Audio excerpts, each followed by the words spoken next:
অথচ আল্লাহ নবী বললেন, কে এতিমের মাথায় যদি হাত বুলিয়ে দেয় সে আমি রাসূলুল্লাহ আমার নূরের মাথায় হাত বুলিয়ে দিল।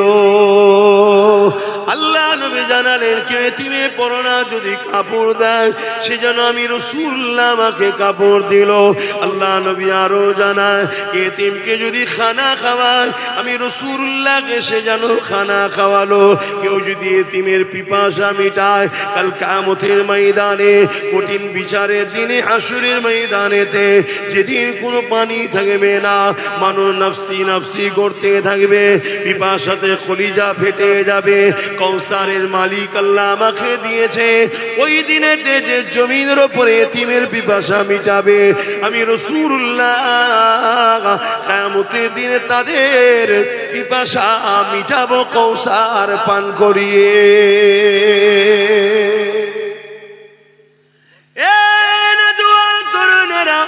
আল্লাহ বা তোমার আমার জন্য ঘোষণা দিয়েছে, এ উম্মতে মুহাম্মাদি তোমাদেরকে আমি খায়রুল উম্মাহ করেছি, শ্রেষ্ঠ উম্মাত করেছে। কারণ তোমাদেরকে দুটো কাজ দিয়েছে, অন্যায়কে মিটিয়ে দাও, ন্যায়কে প্রতিষ্ঠিত করো। যত নবী রাসূল এসেছে প্রতিটা নবী রাসূল অন্যায়ের বিরুদ্ধে লড়াই করেছে। এই লড়াই করতে গিয়ে কখনো ফেরাউনের বিরুদ্ধে লড়াই হয়েছে, কখনো নমরুদের বিরুদ্ধে লড়াই হয়েছে।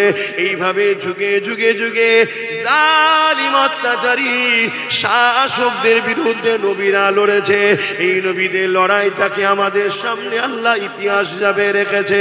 এই যুগের মধ্যে দিয়ে দেখা যাবে, আজকে দিনও যদি কেউ ফিরাউন হয়, আজকে দিনে যদি কেউ নমরুদ হয়, আজকে দিনে যদি কেউ ইয়াজিদ হয়, তাদের বিরুদ্ধে আমাকে আপনাকে লড়াই করতে হবে। এটা ইসলামের হুকুম, আল্লাহ পাকের হুকুম। এই দুটো কাজ যদি তুমি আমি করে যেতে না পারি, আল্লাহ বা তোমাকে আমাকে আখিরাতে নাজাত দেবে না। একদিকে যেমন আল্লাহ ঘরে সেজদা দেব, আর একদিকে তেমন জমিনের উপরে আল্লাহর সৃষ্টিকে বাঁচাবার জন্য সংগ্রাম করব। এই জমিনের উপরে রোজা যেমন রাখবো, আবার আল্লাহ সৃষ্টি খোদার তোকে খানা খাওয়াবো। এই জমিনের উপরে দুর্নীতি যেমন বন্ধ করব, এই জমিনের উপরে নারীর ইজ্জতকে তেমন বাঁচাবো। এই যুবকেরা, তরুণেরা, আজ আমরা অরিজিনাল ইসলাম থেকে দূরে সরে গিয়ে নকল ইসলামের পিছনে ছুটতে লেগেছি। আজকে দিন আমাদেরকে বদলাম শুনতে হচ্ছে। কি বদলাম শুনতে হচ্ছে? আল্লাহ নবী, নূহ নবী, দয়া নবী, যে নবী আমার তাওহীদের পরে, কলেমার পরে নবী আমার যে কাজটা সর্বপ্রথম করেছিল, ওই কাজ হলো, এ মক্কার মানুষেরা নারীগুলোর উপরে জুলুম বন্ধ করে দাও, নারীগুলোকে জ্যান্ত জ্যান্ত পুঁতে দিও না, নারীগুলোকে বাঁচার অধিকার দাও। যে রাসূলুল্লাহ কলেমার পরে সর্বপ্রথম সংগ্রাম করেছিল নারীদের পক্ষে, জালিমদের বিরুদ্ধে, আজকে সেই নবীর ইসলামকে শুনতে হচ্ছে। ইসলাম নাকি নারীদেরকে অসম্মান করে, নারীদেরকে অপমান করে, এবং নারীদের রেপ করাটা ইসলামে নাকি খারাপ কাজ নয়।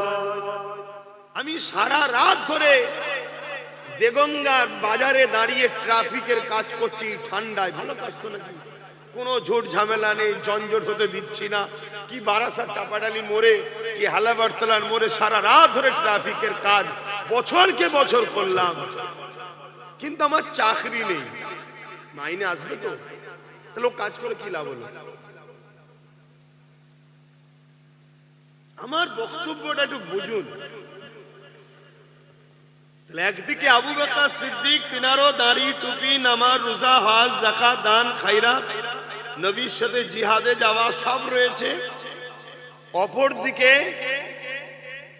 আব্দুল্লাহ ইবনে উবাই, তারও দাড়ি, টুপি, জুব্বা, পাগড়ি, হজ, নামাজ, রোজা সবই রয়েছে। নবী ইমামতিতে দাঁড়ায়, আবু বকরও নবীর পিছনে, আব্দুল্লাহ ইবনে উবাইও নবীর পিছনে। নবী হজে যাচ্ছে, আবু বকর সিদ্দিক যাচ্ছে, আব্দুল্লাহ ইবনে উবাইও সাথে যাচ্ছে। নবী জিহাদে গেছে, আবু বকর সিদ্দিকও গেছে, আব্দুল্লাহ ইবনে উবাইও গেছে। নবী রোজা রেখেছে, আবু বকর সিদ্দিক রেখেছে, আব্দুল্লাহ ইবনে উবাইও রেখেছে। নবী কোরআন তেলাওয়াত করছে, কালামুল্লাহ শোনাচ্ছে, আবু বকরও নবীর মজলিসে শুনে ওয়াজ শুনছে, আব্দুল্লাহ ইবনে উবাইরও ওয়াজ শুনছে। পার্থক্য তো কিছু নেই, কিন্তু কোরআন ঘোষিত জাহান্নামী আব্দুল্লাহ ইবনে উবাই, আর আবু বকর সিদ্দিক দুনিয়া থেকেই জান্নাতের সার্টিফিকেট পেয়েছে। জোরে বলুন সুবহানাল্লাহ। কারণ কি? দুজন তো একই করছে। হযরত আবু বকর সিদ্দিককে জিজ্ঞাসা করা হয়েছে, ও হযরত আবু বকর সিদ্দিক, রহস্যটা কি, কারণটা কি? আপনার যা আছে ওরও তাই রয়েছে, আপনার নামাজ আছে ওরও নামাজ আছে, আপনার রোজা আছে ওরও রোজা আছে, আপনার হজ আছে ওরও হজ আছে, আপনার দান আছে ওরও দান আছে, আপনার দাড়ি টুপি পাগড়ি জুব্বা ওরও দাড়ি টুপি পাগড়ি জুব্বা। আপনি রাসূলুল্লাহর মাহফিলে বসে আল্লাহ নবী নূরের জবান থেকে কালাম শোনে, এই আব্দুল্লাহ ইবনে উবাই শোনে, দুই দিক থেকে তো সবই সমান। এরপরও আপনি দুনিয়া থেকে জান্নাতের সার্টিফিকেট পেলে, ও জাহান্নামের সার্টিফিকেট পেয়ে গেল। কারণটা কি? আবু বকর সিদ্দিক বলল, দুনিয়ার ভালো কাজ যেগুলো আছে, ইসলামের কাজ, এটা ওর যা আছে আমারও তাই আছে, কিন্তু ওর মধ্যে নবীর প্রেম আদব নাই। ও গুস্তাখে রসুল, বিয়াদবে রসুল, ও মুসলমানদের ধোঁকা দিবার জন্য মুসলমান সেজে আছে। ওর দিলের মধ্যে হুব্বে রসুল নাই, আদবে রসুল নাই, এই জন্য ও জাহান্নামী। আর আমি আবু বকর, আমার দিলেতে আল্লাহ রসুলের প্রেম আছে, এই জন্য আমি জান্নাতি। আরো জোরে বলুন সুবহান। এই কথাটা কেন শোনালাম? অল্প করুন, লোক দেখাবার দরকার নেই, কিন্তু ইমানটা ঠিক রাখুন। লোক দেখানো মুসলমান হয়ে কিছু লাভ নেই, লোক দেখানো দল করেও লাভ নাই। হুজুরকে মোহাব্বত ছাড়া নাজাত নাই, এটা মাইন্ডের মধ্যে সেটিং করে নেন। যারা আমার নবীর নয়, আমার আল্লাহ তাদের না। আর যারা আমার নবীর, সে যত বড়ই পাপের সাগরে ডুবে থাকুক, আমার আল্লাহ তাকে পাপের সাগর থেকে তুলে পবিত্র করে জান্নাতে যাবার উপযুক্ত বানিয়েই দুনিয়া থেকে তুলবে। জোরে বলুন সুবহানাল্লাহ। আর যারা আমার নবীর নয়, আল্লাহ আল্লাহ পাক কোরআন পাকের মধ্যে জানিয়ে দিয়েছে, কুল ইন কুনতুম তুহিব্বুনাল্লাহ ফাত্তাবিউনি ইউহিব্বুকুমুল্লাহ ওয়া ইয়াগফির লাকুম যুনুবাকুম আল্লাহু গফুরুর রহিম। বড় কাফলাম কুল মানা ফরমাইয়ে, ইয়া রাসূলুল্লাহ, হাবিবাল্লাহ, আপনি আমার হাবিব, আমার রাসূল, আপনি বলুন, ইন কুনতুম তুহিব্বুনাল্লাহ, যারা বলে আল্লাহকে ভালোবাসে, এরা যদি সত্যবাদী হয়, ফাত্তাবিউনি, আগে যেন আপনাকে ইত্তেবা করে, আগে যেন আপনাকে অনুসরণ করে। এই ইত্তেবা তাফসীর খুলে দেখুন, এর মধ্যে রাসূলুল্লাহকে মুহাব্বত যদি না করা হয়, নবীকে প্রেম যদি না করা হয়, তাহলে তার ইত্তেবা কেমন করে হয়? এই ফাত্তাবিউনি के अंदर प्यार छुपा हुआ है, माना एक हुआ, যারা আল্লাহকে ভালোবাসে বলে, তারা আগে যেন আমার রাসূলুল্লাহকে ভালোবেসে অনুসরণ করে নেয়। যারা রাসূলুল্লাহকে ভালোবেসে ইত্তেবা অনুসরণ করবে, ইউহিব্বুকুমুল্লাহ, আমার আল্লাহ তাদেরকে ভালোবেসে নেবে।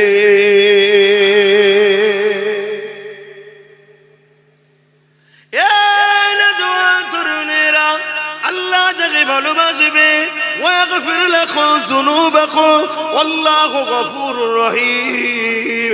তারা যে জুলুম অত্যাচার করেছে, নফসের উপরে অন্যায় কাজ করে ফেলেছে, পাপাচার করে ফেলেছে, আমার আল্লাহ তাদের অন্যায় পাপগুলোকে মাফ করে দেবে। তারা আল্লাহকে বড় দয়ালু মেহেরবান হিসাবে পাবে। আর যারা নবীকে মুহাব্বত করলো না, নবীকে ইত্তেবা করে মেনে নিল না, যারা আল্লাহকে কাহার হিসাবে পাবে, জালিল ও জব্বার হিসাবে পাবে।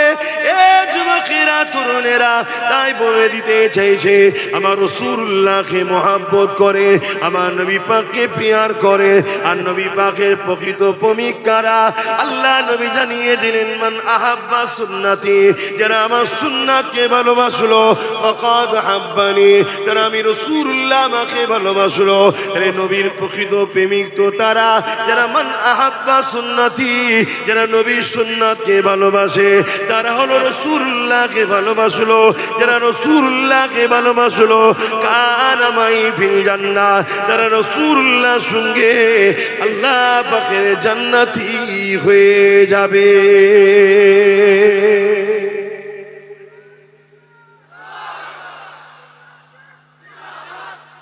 আমরা রাসূলুল্লাহ সুন্নাত বলতে চট করেই বুঝি দাড়ি টুপি। রাসূলুল্লাহ সুন্নাত বললেই চট করে মাথার মধ্যে ঢুকে যায় দাড়ি টুপি। অবশ্যই দাড়ি টুপি রাসূলুল্লাহ সুন্নাত, অস্বীকার করছি না, কিন্তু দাড়ি টুপির থেকে অনেক বড় বড় সুন্নাত আছে রাসূলুল্লাহ, সেইগুলো দাড়ি টুপিওয়ালারাই অনেকে করছে, আবার বিরোধী।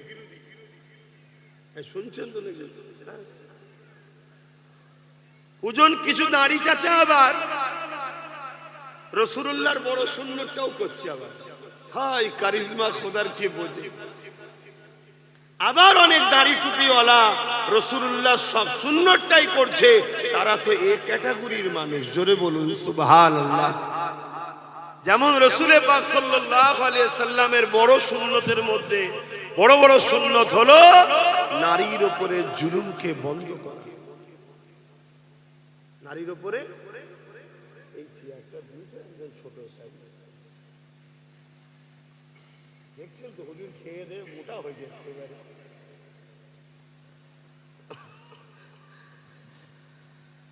সব সময় পা ঝুলিয়ে বসে থাকি, গাড়িতেও পা ঝুলিয়ে, এখানেও পা ঝুলিয়ে। একটু অল্টারনেট করলে একটু আরাম হয়। আরামের আশা তো সবাই করে নাকি? আবার হুজুর আরাম করে বলে আবার ফতোয়া জারি হয়ে যাবে শেষকালে। আবার রাসূল পাক সাল্লাল্লাহু আলাইহি সাল্লামের টুপি যেমন সুন্নাত, দাড়িটাও একমুষ্টি হওয়া এটাও সুন্নাত। কিন্তু রাসূল পাক সাল্লাল্লাহু আলাইহি সাল্লামের বড় সুন্নতের মধ্যে আরেকটা বড় সুন্নাত হলো সমাজকে নেশা মুক্ত করা। কি নবীর সুন্নাত নয়? কিন্তু নেশাওয়ালাদের সঙ্গে অনেক মৌলভী সাহেবদেরও এখন পাওয়া যাচ্ছে। কি পাওয়া যাচ্ছে না যায়? তাহলে আমি কি তাদেরকে ছোট করছি? না, ছোট নয়, বুঝাতে চাইছি। দাড়ি টুপি দস্তখান বিছিয়ে খাওয়া, মেসওয়াক করা, এগুলো অনেক বড় বড়, এটাও রাসূলুল্লাহর সুন্নাত, অস্বীকার করছি না, কিন্তু এগুলো ছোট ছোট সুন্নাত। এর থেকে অনেক বড় সুন্নাত হলো সমাজকে সন্ত্রাস মুক্ত করা, দুর্নীতি মুক্ত করা, জুলুম মুক্ত করা, এতিমের অধিকার দেওয়া, বিধবার মর্যাদা দেওয়া। এটা হলো রাসূলুল্লাহর অনেক বড় বড় সুন্নাত। জোরে বলুন সুবহানাল্লাহ। আজকে সেই সুন্নাত কোথায় বলুন? আর এই সুন্নতের পক্ষে যখন হজ করব তখনই সমস্যা হচ্ছে। সব কথা বলার কি দরকার? দাড়ি টুপির কথা বললো হুজুর, মানুষ দাড়িওয়ালা হুজুর, টুপিওয়ালা হুজুর টুপির কথা বললো, শুধু টুপি পরিয়ে দিয়ে যাও, খুব খুশি। তাহলে হাই রে হাই রে হাই রে হাই রে, এখানে যতজন টুপি পরে নেই একটা কেউ বলতে পারবে না এরা বেঈমান কাফের হয়ে গেছে। কেউ বলতে পারবে? কিন্তু আল্লাহ বলছেন, হাবিব তাদেরকে কি আপনারা দেখেছেন যারা জাহান্নামের অধিবাসী হবে? কারা? যারা এতিমের মালকে ভক্ষণ করে, এতিমের মালকে ঝেড়ে খায়। আজকে এই সমাজে এতিমের উপরে জুলুম হয় না? হয় না? অথচ আল্লাহ নবী বললেন, কে এতিমের মাথায় যদি হাত বুলিয়ে দেয় সে আমি রাসূলুল্লাহ আমার নূরের মাথায় হাত বুলিয়ে দিল। আল্লাহ নবী জানালেন, কে এতিমে পরনা যদি কাপড় দেয় সে যেন আমি রাসূলুল্লাহ আমাকে কাপড় দিল। আল্লাহ নবী আরো জানায়, কে এতিমকে যদি খানা খাওয়ায় আমি রাসূলুল্লাহকে সে যেন খানা খাওয়ালো। কেউ যদি এতিমের পিপাসা মিটায় কাল কিয়ামতের ময়দানে, কঠিন বিচারের দিনে, হাসরের ময়দানেতে, যেদিন কোনো পানি থাকবে না, মানুষ নফসি নফসি করতে থাকবে, পিপাসাতে কলিজা ফেটে যাবে, কৌসারের মালিক আল্লাহ আমাকে দিয়েছে, ওই দিনেতে যে জমিনের উপরে এতিমের পিপাসা মিটাবে, আমি রাসূলুল্লাহ কিয়ামতের দিনে তাদের পিপাসা মিটাবো কৌসার পান করিয়ে। বলেন, এই সমাজে এতিমের কোনো সম্মান আছে? এটা কি রাসূলুল্লাহ সুন্নাত না? এতিমকে ভালোবাসা, এতিমের হয়ে লড়াই করা, কথা বলা করছে।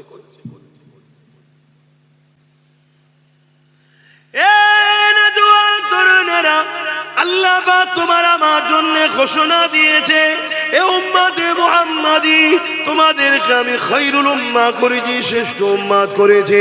কারণ তোমাদেরকে দুটো কাজ দিয়েছে, অন্যায়কে মিটিয়ে দাও, ন্যায়কে প্রতিষ্ঠিত করো। যত নবী রাসূল এসেছে, প্রতিটা নবী রাসূল অন্যায়ের বিরুদ্ধে লড়াই করেছে। এই লড়াই করতে গিয়ে কখনো ফেরাউনের বিরুদ্ধে লড়াই হয়েছে, কখনো নমরুদের বিরুদ্ধে লড়াই হয়েছে। এইভাবে যুগে যুগে যুগে জালিম অত্যাচারী শাসকদের বিরুদ্ধে নবীরা লড়েছে।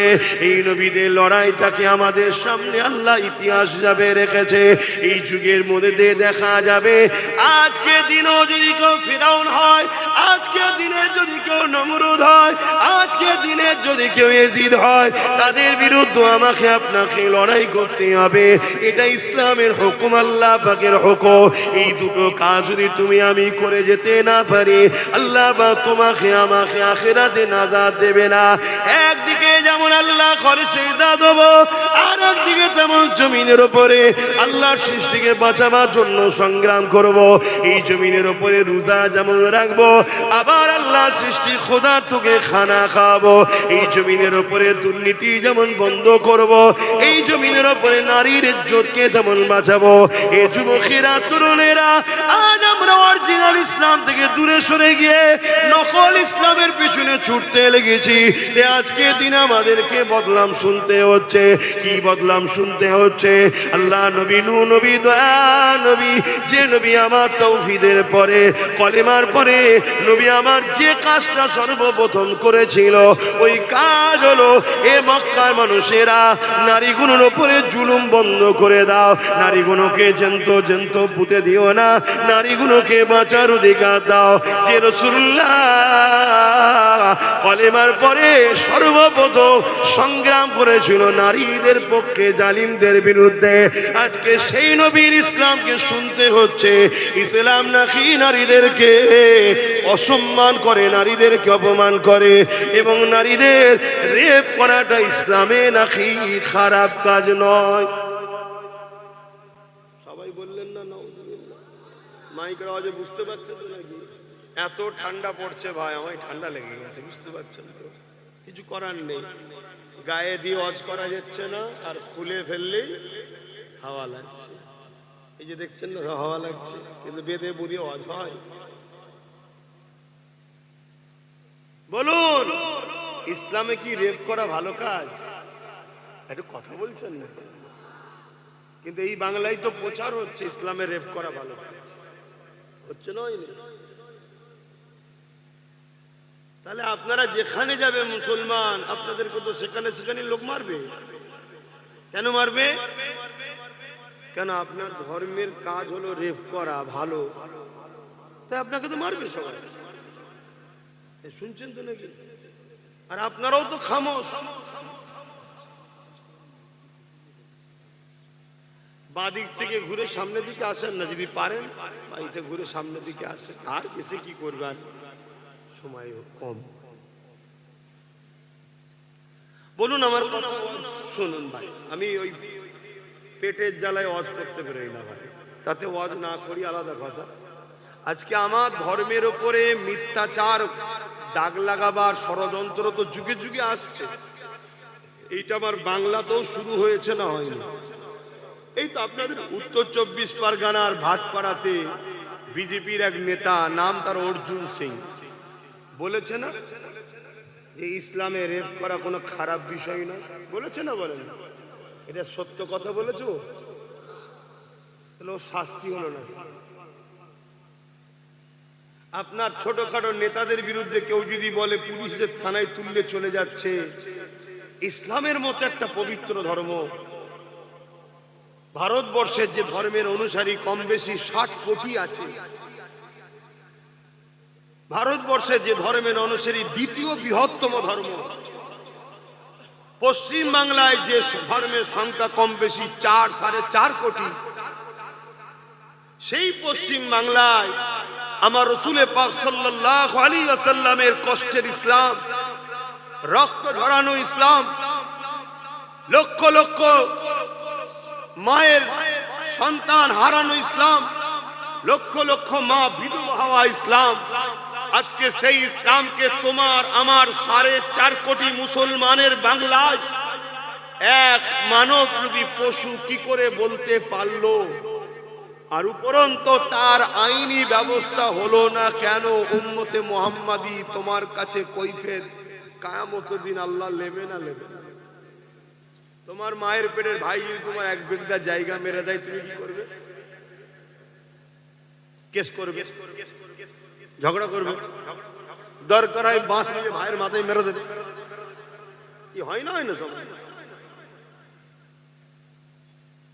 তোমাদের বুথে যদি কেউ একটা অন্য কেউ দাঁড়ায়, তোমার যদি মনে হয় যে ও দাঁড়িয়ে জিতে গেলে আমার খাওয়া বন্ধ হয়ে যাবে, দুনিয়াদারি স্বার্থে তার বিরুদ্ধে লড়াই করো, কেস করো, মারপিট করো, করো না করো না?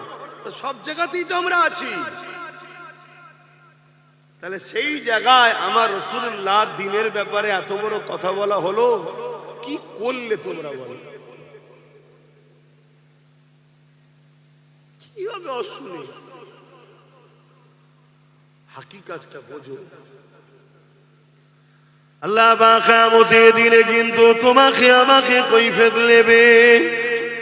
এ আমার বান্দা বান্দি, যৌবন আমি দিয়েছিলাম, তাকত আমি দিয়েছিলাম, ক্ষমতা আমি দিয়েছিলাম, তোদেরকে আমি পাওয়ার দিয়েছিলাম, তোরা আমার দিনে দুশমনের বিরুদ্ধে কি করলি বল? এই কৈফিয়ত কিন্তু আল্লাহ পাক নেবে। অথচ ইসলাম রেপিসদের বিরুদ্ধে কি আইন করেছে একটু জেনে রাখা দরকার। জানেন, তারপরও বলে দিচ্ছি। আল্লাহ নবী জানিয়ে দিলেন, ইসলামের আইন হলো কেউ যদি রেপ করে তাকে গলা পর্যন্ত পুঁতে দিয়ে পাথর মেরে মেরে তাকে মেরে ফেলো। কেননা ইসলাম মায়ের জাতকে এত সম্মান দিয়েছে, কোন পুরুষ যদি নারী মায়ের জাতের সম্মান করতে পারে না, তাকে যদি রেপ করে, আল্লাহ পাক ইসলাম বলছে ওই পুরুষটা দুপায়ে পশুতে পরিণত হয়ে গেছে, ওর আর বাঁচার অধিকার নাই, ওকে পাথর মেরে মেরে মেরে ফেলো। কিন্তু সেই ইসলামের বিরুদ্ধে কত বড় মিথ্যাচার হচ্ছে যে ইসলাম নারীদেরকে এত সম্মান দিয়েছে। আল্লাহ নবীর 1000 বছর আগে যখন এসে দেখলে নারীদের উপরে জুলুম অত্যাচার হতে লেগেছে, কিন্তু বাপেরাই নারীদেরকে পুঁতে দিতে লেগেছে, আল্লাহ নবী নারীর বাবাগুলোকে বুঝাতে লাগলে, এ নারীর বাবারা কন্যা সন্তানগুলোকে কেন মেরে দিচ্ছ? তারা বলতে লাগলো কন্যা হলো অশুভ। আল্লাহ নবী বললেন, না, কন্যা অশুভ নয়, কারো ওখানে যদি প্রথম কন্যা সন্তান হয়, এর মানে ওই কন্যা পাঠিয়ে ওই বাবাকে আল্লাহ জান্নাতে সুসংবাদ দেয়। আরো জোরে বলুন সুবহান।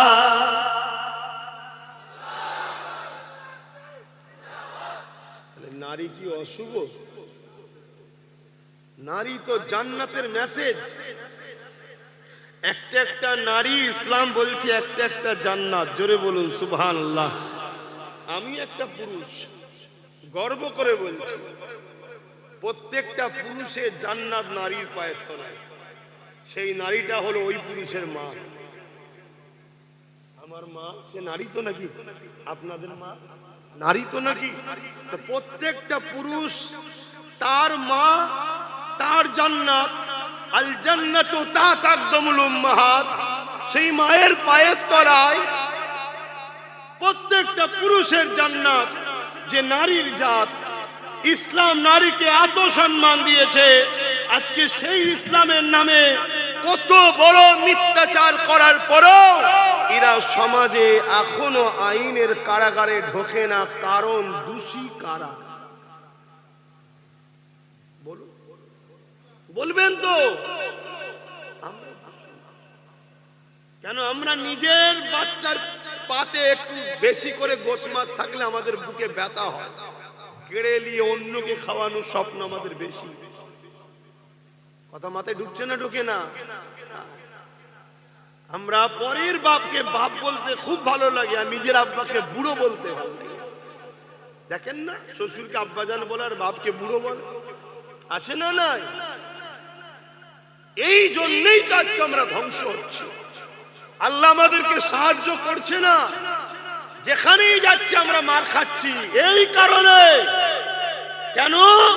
আল্লাহ আমাদের উপর থেকে রহমতকে উঠিয়ে নিচ্ছে। আর যেদিন আমাদের সংখ্যা কম ছিল, যে ময়দানে দাঁড়াতাম সেই ময়দান তারা ভালোবাসায় আমাদেরকে নেতৃত্ব দিত যে আপনারাই চালান। জোরে বলুন সুবহানাল্লাহ। আর মোকাবেলাতেও যদি কেউ আসতো, একটা মঈনুদ্দিনের মোকাবেলায় পুরো জালিম গোটা লেগেছিল, কিন্তু একটা মঈনুদ্দিনেরই বিজয় হয়েছিল। জোরে বলুন সুবহানাল্লাহ, আরো জোরে বলুন সুবহানাল্লাহ। কেন? তারা রসুলের ছিল, আমরা রসুলুল্লাহ নাই। মুখে হয়তো বলি আছি, কিন্তু হাকিকাতে 24 ঘন্টা কাজ করি নবীর দুশ্মনদের হয়ে। এবারে বলবেন ভাইজান আমি করি না তো? একটা পচা আলুর সাথে যদি 5টা ভালো আলু রেখে দাও কি হবে? একটা বোটার মধ্যে একটাম পচা একটাম ভালো, দুদিন পরে দেখবে যে জায়গাটা ঠেকে আছে ওই জায়গায় পচন। ঝড় যখন আসে পাকা আম বেশি পড়লো, কাঁচাও তো কিছু পড়ে নাকি? কেন? একসাথে থাকার জন্য। এজন্য নবী লূত আলাইহিস সালামকে আল্লাহ বলেছিলেন 80,000 লোককে মারবো, 40,000 ভালো 40,000 খারাপ। ভালো লোকগুলোকে মারলো কেন? খারাপ লোককে রোকে না কেন? আর আমরা উম্মতে মুহাম্মাদি, আমাদের মিশনই হলো অন্যায়কে রুকা। কিন্তু আজকে আমাদের মিশন কি? অন্যায়ের জন্য নিজের ভাইকে পর্যন্ত খুন করা। ভুল কথা বলে ফেলছি, কিন্তু এই কথা আমার পছন্দ হচ্ছে না বাজারে। আর আমিও সেই ঘর থেকে এতবার নিয়ত করে বেরোই, কথা বলে লাভ নেই, যা দুটো যে বাবারা করে পেটটাও তো চালাতে হবে। ছেলে কি পেট তো বড় খতরনাক জিনিস। কি হজ করা বন্ধ করে দেবো, কিন্তু হক কথা বলবো, তাতে দাওয়াত হলে আসবো না আসবো না। কেন? আমি এসেছি ইসলামের পক্ষে, ইসলামের দুশ্মনদের বিরুদ্ধে, তাই তো নাকি? ইসলামের পক্ষে দাবি করবা, দুশ্মনের সঙ্গে গলায় গলায় থাকবো, এটা কি পক্ষে? মুনাফিক বন্ধু তো সে যে তোমার ক্ষতিতে আনন্দ করে, তোমার দুশ্মনের সঙ্গে যে মেশে সেই হলো মুনাফিক।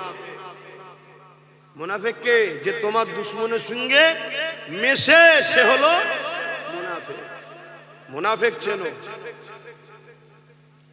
আহা, আল্লাহ নবী বলছে কারো ঘরে যদি দুটো কন্যা সন্তান হয়, ওই বাপ যদি 2 কন্যাকে লালন পালন করে বিবাহ শাদী দিয়ে দেয়, আমি রাসূলুল্লাহ জানাচ্ছি দুইয়ের বাপ, ওই 2 কন্যার বাপকে শাফাআত করে জান্নাতে নিয়ে যাব। জোরে বলুন সুবহানাল্লাহ।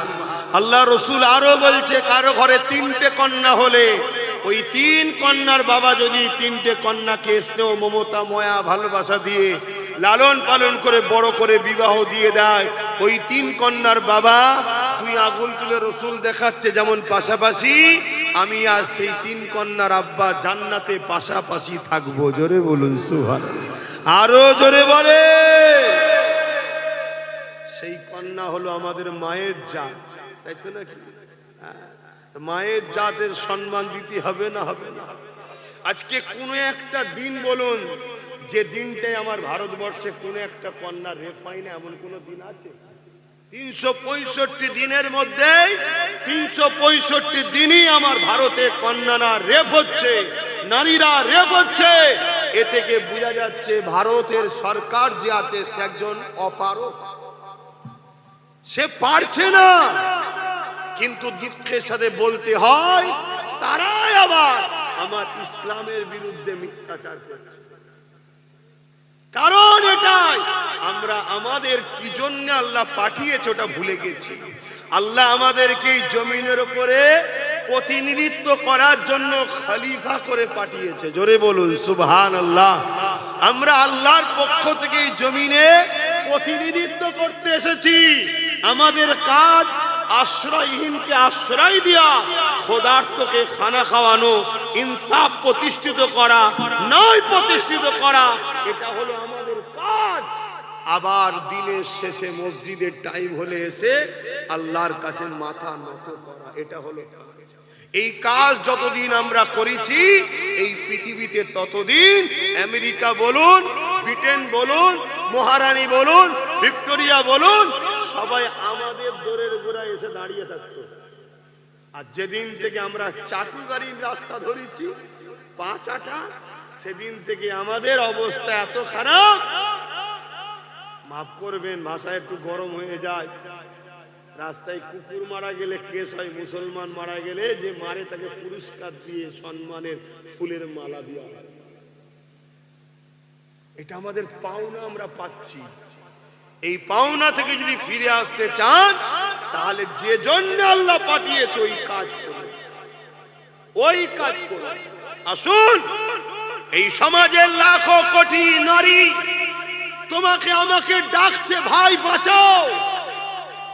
এই সমাজের লাখো কোটি বিধবা, এতিম, গরিব তোমাকে আমাকে ডাকছে, বাঁচাও। কিন্তু সে কান তো তোমার আমার নাই, শুনতে পাচ্ছি না। আমি শুনতে পাই, তাই প্রত্যেকটা জায়গায় যে চিল্লাই।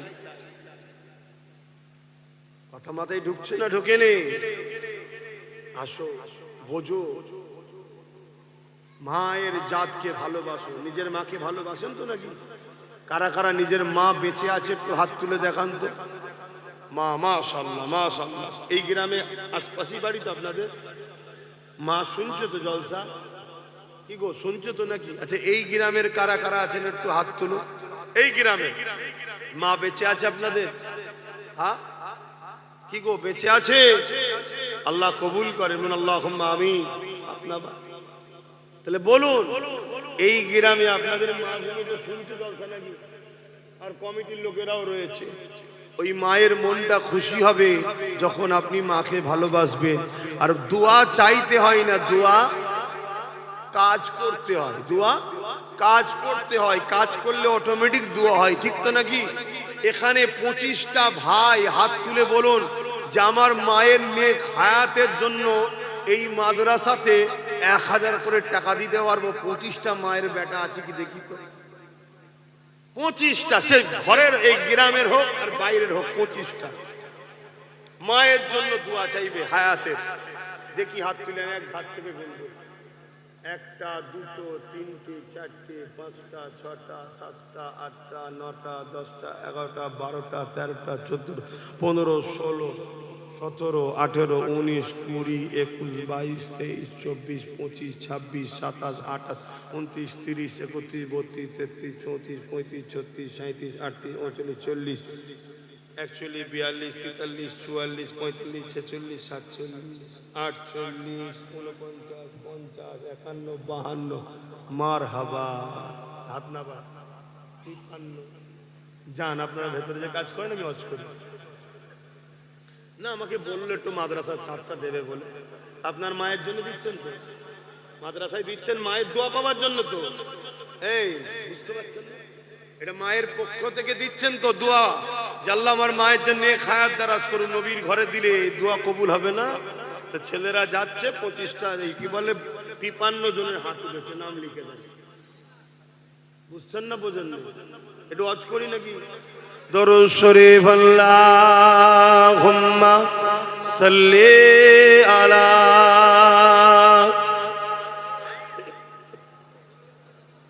বুকে কফ টেনে হচ্ছে, আওয়াজ বার করতে দিচ্ছে না, কফ আটকে গেছে বুকে।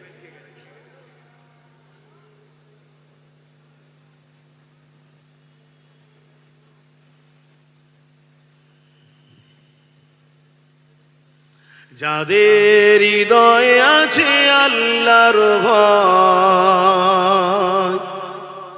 তারা কভু নবী ভুলে যায় না। আল্লাহর প্রেম ছাড়া এই দুনিয়া কারো কাছে কোনো কিছু চাই না। যাদের হৃদয়ে আছে আল্লাহর ভয়, তারা কভু নবী ভুলে যায় না। আল্লাহর প্রেম ছাড়া এই দুনিয়া কারো কাছে কোনো কিছু চাই না। রাতের আঁধারি যার সিজদাতে রয়, দু চোখের অশ্রুতে নদী যেন বয়। রাতের আঁধারি যার সিজদাতে রয়, দু চোখের অশ্রুতে নদী যেন বয়। ছলনার হাতছানি যত আসো, ছলনার হাতছানি যত আসো, পিছনে ফিরো তাকায় না। যাদের হৃদয়ে আছে আল্লাহর ভয়, তারা কভু নবী ভুলে যায় না। আল্লাহ প্রেম ছাড়া এই দুনিয়া কারো কাছে কোনো কিছু চাই না। দিন কায়েমের পথে যারা অবিচল, তারা হলো আল্লাহর প্রিয়জন। দিন কায়েমের পথে যারা অবিচল, তারা হলো আল্লাহর প্রিয়জন। বাতিলের কাছে যারা হার মানে না, বাতিলের কাছে যারা হার মানে না, সংগ্রাম করে যায় অমরণ। যাদের হৃদয়ে আছে আল্লাহর ভয়, তারা কভু নবী ভুলে যায় না। আল্লাহুম্মা সাল্লি আলা।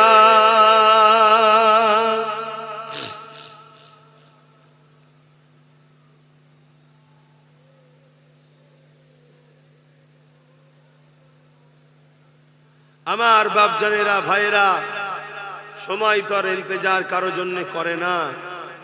হু হু করে সময় চলে যাচ্ছে।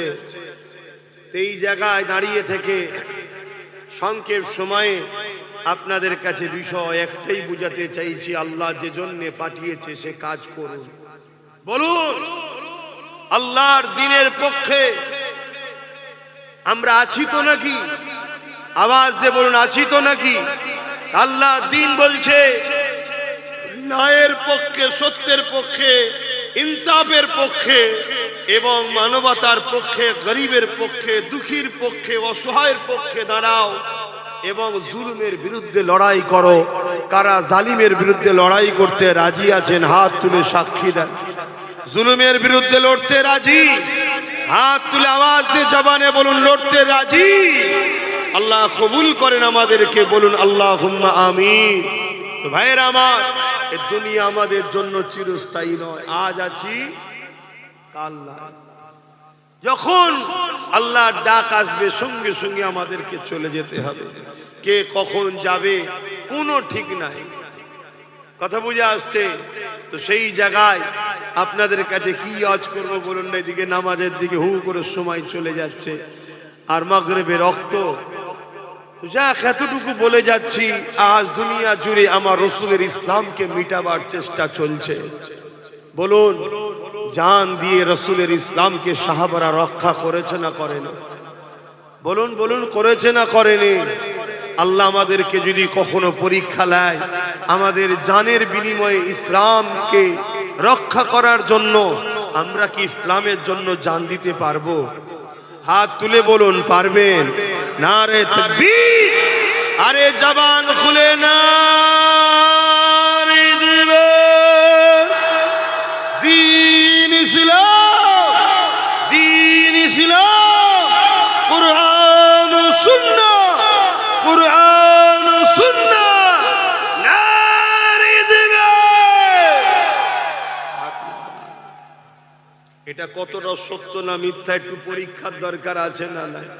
জোরে বলুন, পরীক্ষার দরকার। আরে রিসেন্ট আরেকজন আবার বেরিয়েছে, বিজেপির নেতা, ও শয়তান আবার বলছে কোরআনে নাকি সূরা তওবার 5 নম্বর আয়াতে নাকি মুশরিকদের ঘরে, কাফেরদের ঘরে যেখানে পাবে ধরে ধরে ধরে ধরে মেরে ফেলে। শুনছেন তো নাকি? এটা কোরআনের নামে একটা মিথ্যাচার, কোরআনের নামে একটা, জোরে বলুন, মিথ্যাচার। এই জালিমের বিরুদ্ধে এত মামলা হলো, এই জালিমকে কি বন্দী করা হয়েছে? কেন বন্দী হচ্ছে না? বলবেন তো কেসও হচ্ছে, তারপরও বন্দী হচ্ছে না কেন? এক কথা বলছে না, সরকার চাইছে না। কেন? এরা সব ভাই বোন মিলে কাজ করছে, এরা উভয়ই নাগপুরের আরএসএস এর লোক। কথা বুঝে আসছে? আমরা বিজেপিকে ভয় করছি, কিন্তু বিজেপি মূলত চলছে আরএসএস এর ইশারায়। আমাদের খেয়ালই নাই আরএসএসেরই আরেকটা মমতা ব্যানার্জি, তাকে আমরা সাপোর্ট করে বেড়াচ্ছি, আমাদের হুঁশি নাই। কেন? ইনি মিষ্টি কথা বলে আমাদের কাছে এসেছে, তার নমুনা আজকে দেখুন না। নিউ টাউনে মুসলমানদের মসজিদের ব্যক্তিগত জায়গায় মসজিদ করতে দিচ্ছে না, অথচ সরকার জনগণের ট্যাক্সের টাকা, মুসলমান, হিন্দু, দলিত, আদিবাসী সবার ট্যাক্সের টাকায় সবার সেবার জায়গায় আজকে জোর করে সেখানে দুর্গাঙ্গন হয়ে যাচ্ছে। কথা মাথায় ঢুকছে? দেশটাকে সেকুলার কান্ট্রি থেকে হিন্দুত্ববাদীর দিকে যে নিয়ে যাবার প্ল্যান, সেই প্ল্যান দুজনেই করছে। তো যাই হোক ভাই, তাহলে এই জায়গায় তাহলে দোষ আমরা করেছি না করিনি? জোরে বলুন।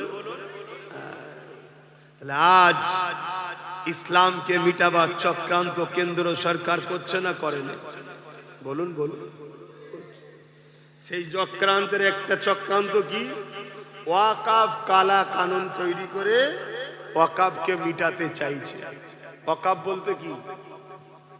আল্লাহর রাস্তায় দান করা সম্পদ, যে সম্পদের উপরে মসজিদ, মাদ্রাসা, কবরস্থান, ঈদগাহ, খানকা আছে। কি আজ করবো, সময় তো নেই। বলেন আমার মসজিদ মিটে যাবে, আমরা কি চাইছি? আওয়াজ দিয়ে বলেন হ্যাঁ কি না? আমরা কি চাইছি কবরস্থানগুলোর উপরে বোলডোজার চলে ওখানে মদের দোকান হোক চাইছি? আমরা কি চাইছি মাদ্রাসাগুলো ভেঙে যাক? আমরা কি চাইছি দিনের পেহচান ঈদগাহগুলোকেও মুছে দেওয়া হোক? কিন্তু চাইছেন না যখন, তাহলে রাজ শক্তি যখন আমার ধর্মের বিরুদ্ধে লেগেছে, মসজিদ, মাদ্রাসা, কবরস্থান, ঈদগাহ, খানকাকে মিটাতে চাইছে, তাদের বিরুদ্ধে আমরা লড়াই সাধারণ পাবলিক করবেন কিভাবে? বলুন। কারো হাতে AK-47 থাকলে তার হাতে তো আর খালি হাতে লড়াই করা যায় না, ঠিক না? কারো হাতে রাজ পাওয়ার থাকলে তার বিরুদ্ধে সাধারণ পাবলিক তো লড়ে কিছু করতে পারবেন না, কেস দিয়ে জেলে ভরে দেবে। তাহলে করবেনটা কি?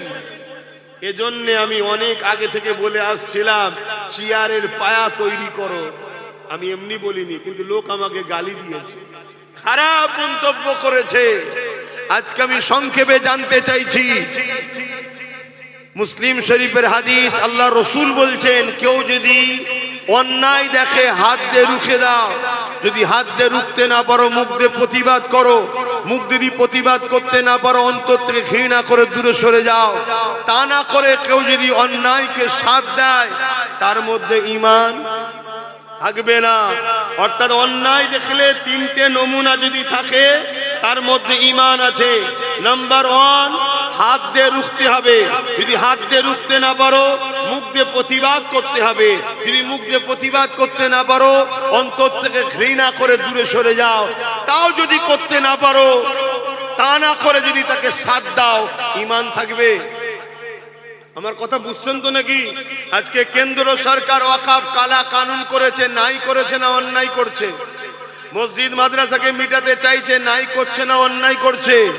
জোরে বলুন। অন্যায়। এই অন্যায়ের বিরুদ্ধে রাসূলুল্লাহর হাদিস, হাত দিয়ে লুটতে হবে। যদি হাত দিয়ে লুটতে না পারো, মুখ দিয়ে প্রতিবাদ করতে হবে। তা না করতে পারো, অন্তর থেকে ঘৃণা করে দূরে সরে যেতে হবে। তা না করে কোনো মুসলমান যদি ভোট দেয়, তার ঈমান থাকবে? আমি এই কথাটা বলেছিলাম, এটাকে কেটে বাদ দিয়ে দিয়েছে, দিয়ে তার পরের অংশটা ছড়াচ্ছে। বলুন, কেন্দ্র সরকারের ওই কালা কানুনকে রাজ্য সরকার মেনেছে না মানেনি? তাহলে এও ওয়াকাফের বন্ধু না দুশ্মন? তাহলে এরও বিরুদ্ধে হাত দিয়ে লড়তে হবে না হবে না? যদি হাত দিয়ে লড়তে না পারি, মুখ দিয়ে প্রতিবাদের দরকার আছে না নাই? যদি মুখ দিয়ে প্রতিবাদ না করতে পারি, অন্তর থেকে ঘৃণা করে দূরে থাকা দরকার আছে না নাই? তা না করে যদি একে ভোট দিই, ঈমান থাকবে? আর একটা কথা শুনুন, রাসূলুল্লাহর হাদিস মুসকাত শরীফের, আল্লাহ নবী বললেন, কেউ জালিম জানার পরও যদি কোনো মুসলমান তাকে শক্তিশালী করার জন্য সাথ দেয়, ওই মুসলমান ইসলাম থেকে বেরিয়ে যাবে। কেন্দ্র সরকার জালিম হ্যাঁ না না? রাজ্য সরকার জালিম হ্যাঁ না না? তাহলে এদেরকে কেউ যদি সাথ দেয়, ভোট দেয়, মানে শক্তিশালী করার জন্য, সে মুসলমান ইসলামে থাকবে? জোরে বলুন, এই দুই সরকারকে কারা জালিম বলে মানেন? একটু হাত তুলে সাক্ষী দেন, হাত লম্বা করে তুলে রাখবেন। এই ডায়ে বায়ে দেখো কেউ হাত তুলতে বাকি আছে কি? যদি কেউ বাকি থাকে, তার সঙ্গে ঝগড়া করবে না, শুধু গাদ্দারটাকে চিনে রাখো যে আমার মসজিদের নয়, এ আমার মাদ্রাসার নয়। কথা বুঝে আসছে না? নাই হাত না বাও। আর কি করতাম এসিনি, তোমার দাওয়াতের ধার আব্বাস সিদ্দিকী ধরে নিও। আম্মা বিনিআমাতি রাব্বিকা ফাহাদ্দিস, অহংকার নয়, শুকরিয়া আদায় করে। তাহলে বলো, আমার কথাই তোমরা একমত তো? তাহলে আমার শেষ কথা, তোমাদের ঈমান বাঁচাবার জন্য বলছি, এই দিদি আর মুদিকে ভোট তোমরা দেবে না। আমার কথা শুনবে তোমরা? কারা শুনবে? আরো একবার হাত তুলে দেখাও। শুনবে? শুনবে? শুনবে? হাত নামাও। কেন? এরা জিতলে আমার মসজিদ মাদ্রাসার ক্ষতি হবে। শুনছেন না? শোনেন না? তাহলে এটা হুজুর হিসাবে এটা ভাবা দরকার আছে না নাই? কষ্ট করে চাঁদা তুলে মাদ্রাসা, কষ্ট করে চাঁদা তুলে মসজিদ, সরকারি টাকায় আমরা ধর্মের ফুটানি দেখাই না, কাঠের পয়সায় আমরা ধর্ম করি। কথা বুঝে আসছে? আবার ভেঙে দিবি তোরা?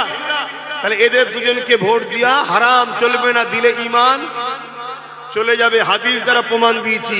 ওই জায়গায় নবী বংশের ছেলে নওশাদ মসজিদ মাদ্রাসা বাঁচাবার জন্য সুপ্রিম কোর্টে কেস চালাচ্ছে, তাকে আমি সাপোর্ট করছি। আপনারা সাপোর্ট করবেন? কারা সাপোর্ট করবেন? হাত তুলে সাক্ষী দেন। কথা দিচ্ছেন ওকে সাপোর্ট করবেন? কথা দিচ্ছেন? হাত নামান। দেগঙ্গার লোক কারা আছে একটু হাত তুলুন তো। দেগঙ্গার, এই দেগঙ্গা বিধানসভার লোক কারা আছে হাত তোলেন? দেগঙ্গা বিধানসভার মধ্যে কারা আছে হাত তোলেন?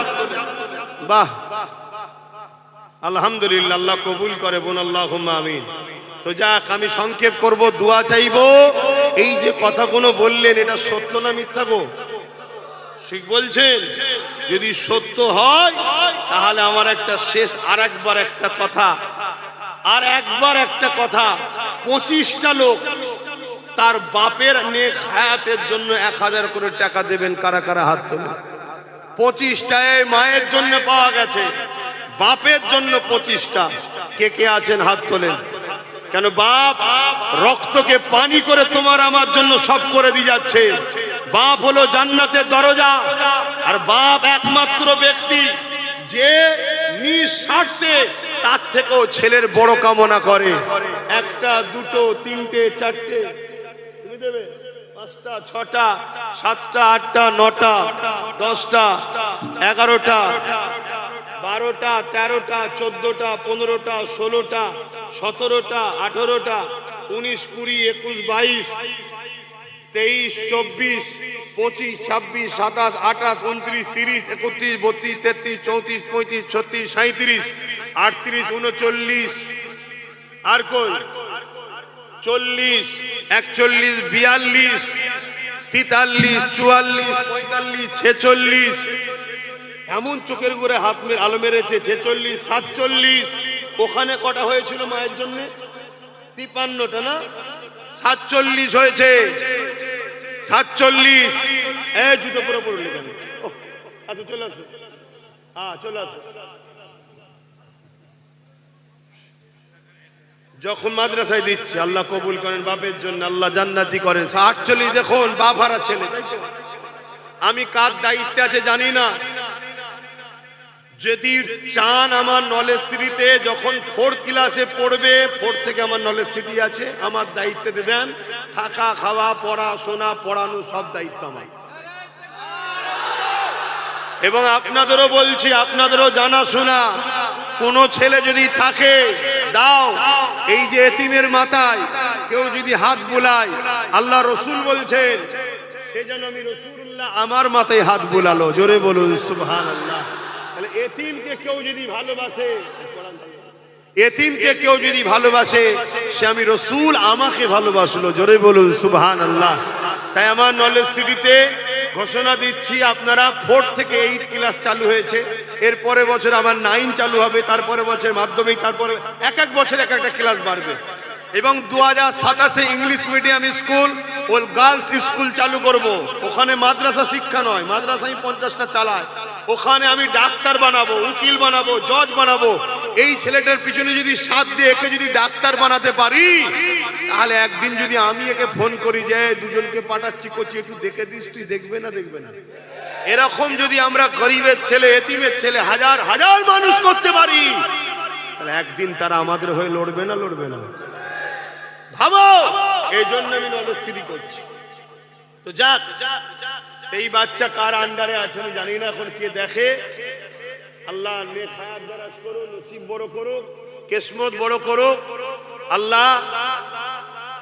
বাপের জন্য দেখুন নগদ 1000 টাকা দিয়েছে, আল্লাহ কবুল করে, বোন আল্লাহুম্মা আমিন, বোন আল্লাহুম্মা। আর 47 হয়েছে ভাই, বাপ বসো, বাপ বসো, 47 হয়েছে, আমি আর 6টা চাই বাপের জন্য, তাহলে 53 হয়ে যাবে। এই 6টার মধ্যে প্রথমে এখানে 2টো উঠে গেছে, এই দেখে 3টে, ডান দিকার ঘুরতে হবে না মনে হচ্ছে, 4টে 5টা 6টা 7টা হয়ে গেছে। আর দিসনি বাবা, আর দিসনি বাবা, তাহলে আবার মায়ের জন্য আবার বাড়াতে হবে, নামগুলো যে লিখতে হবে। বা ও ভাই সময় নেই, যার নাম যে লিখতে হবে। যারা দিবান নিয়েতেই তো করেছেন নাকি, কি গো ভাই, নামগুলো লিখিয়ে দেন। আসুন একটু সালাত ও সালাম দিয়ে লি। ইয়া নবী